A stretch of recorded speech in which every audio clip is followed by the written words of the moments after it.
Her der har vi skovens største rovdyr, det er grævlingen. Den kan komme op og veje 20 kilo om efteråret.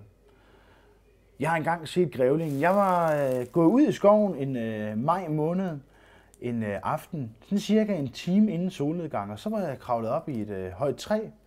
Og deroppe der sad jeg på afstand, sådan cirka 30 meter havde jeg ned til grævlingegraven. Og der sad jeg og ventede. Jeg sad næsten og ventede 3 timer.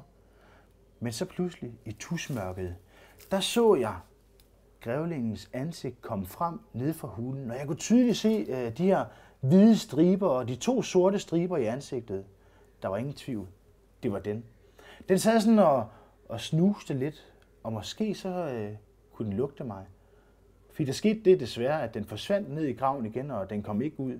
Måske den skulle ned og passe på sine unger, som den får der om foråret. Men grævlingen her, den har også sådan et territorie eller et område, som den bestemmer i. Og når den skal vise, hvor dens område er, så gør den det, at den går rundt og afmærker på nogle træer, fordi hernede under halen, der har den sådan en kirtel, eller man kan også sige, det er en slags svamp, en våd svamp. Og den går, og så bakker den op mod træerne og sætter aftryk på de forskellige træer i udkanten af dens område. Fordi så kan andre grævlinge se, eller lugte, at det er her, den bestemmer. I skal lige have en gammel historie om grævlingen og jægerne. For det var sådan i gamle dage, der puttede jægerne kul, eller det man også kalder koks, ned i støvlerne. Fordi de var rigtig bange for grævlingen, fordi den spid var så stærkt.